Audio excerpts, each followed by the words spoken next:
back. Hope you all are enjoying your good health and doing well in your studies.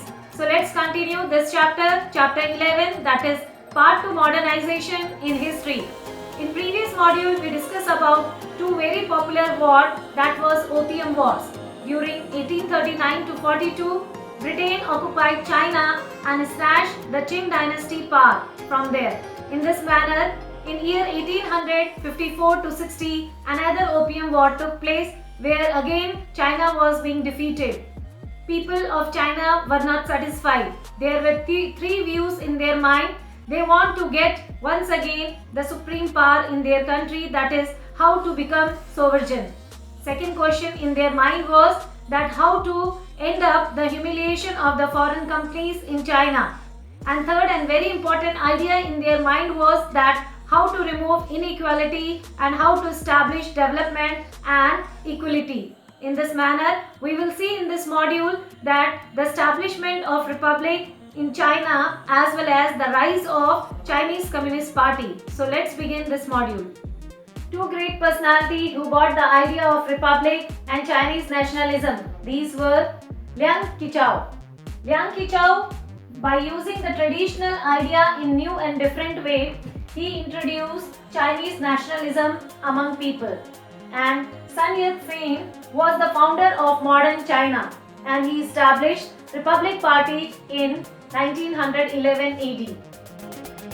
Yet Sen founded Kuomintang Nationalist Party, overthrew Manchu or Qing dynasty and established Republic Party. He became the president of Chinese Republic.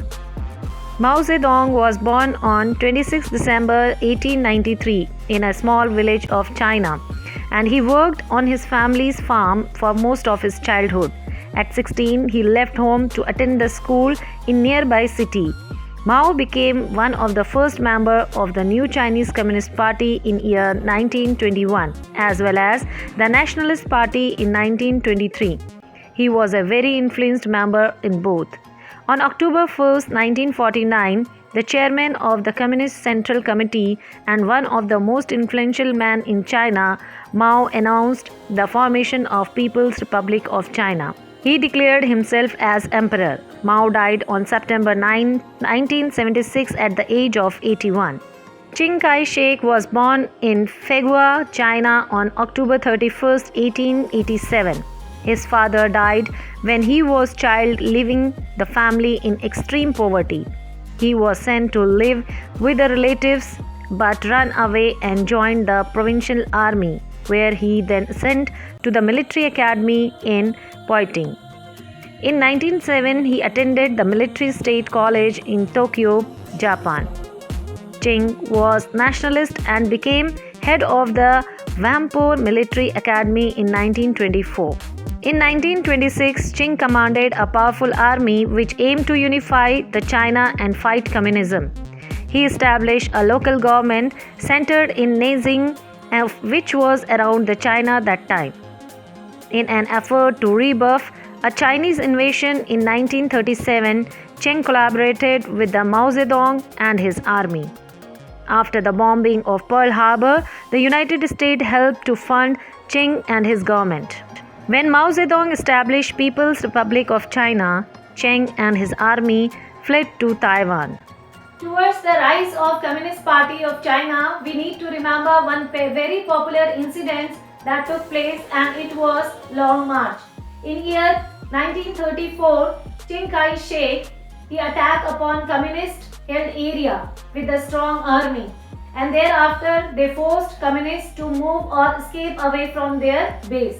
Around 1 lakh of them, they moved and travelled long distance, and it was around 6,000 kilometers.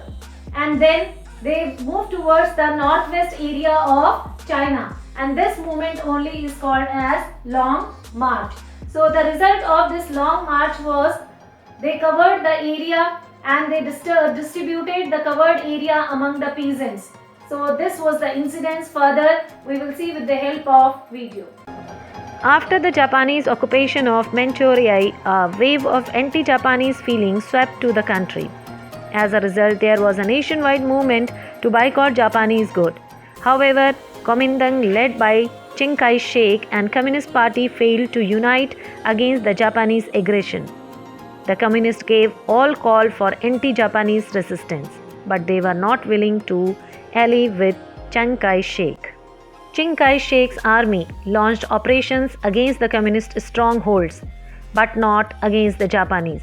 In the meantime, the Communist Party's influence had been growing, particularly in the countryside. The most important leader of the Communist Party to emerge during this period was Mao Se Tung. He advocated the view that in China, the peasantry was the main revolutionary forces. He built up the strategy of bringing about the socialist revolution with the help of peasantry.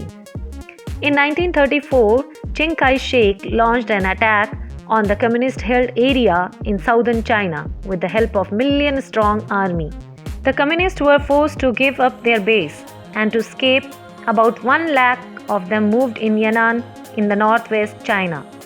The movement is known as Long March, in which they covered a distance of 6,000 kilometers, added to the nationwide popularity of the communists. During the Long March, they seized the land of landlords and distributed them among the peasants, thus continuously strengthening the support of themselves against the Chiang Kai-shek government, which was now associated in the mind of the people as the government of big landlords and merchants and bankers. Mao arrived at the destination in October 1935 along with only 8,000 survivors. Along the route, some communists had left the march to mobilize the peasantry, but most of the missing had been eliminated by the fighting or disease or starvation. Among the missing were Mao's 2 small children and his young brother Mao Zedong, who although had been on the Long March and had been guerrilla fighter in the dying before April 1935. Mao's troop joined to the local Red Army of 7,000 men. The subsequent arrival of other units swelled their total strength by late 1936 to about 30,000 troops. In December 1936, Communists moved to the nearby districts of Yan. The route passed through some of the most difficult terrain of the western China by traveling west, then north to the Cangsi. That's all in this module. Remaining topic we are going to cover in the upcoming module of this chapter. Till then, stay happy, stay safe. It's time to do some questionnaire. Who was the president of Chinese Revolutionary League? Mao Se Tung, Dr. Yet Sen, Ching Ki Shek, or none of these? Next question is, when was Kuomintang Party formed? In year 1912 by nationalist leader Dr. Yet Sen, or in year 1934 by communist leader Mao Se Tung, or both option A and B, or none of these? Answer all these questions in comment. Thank you for watching.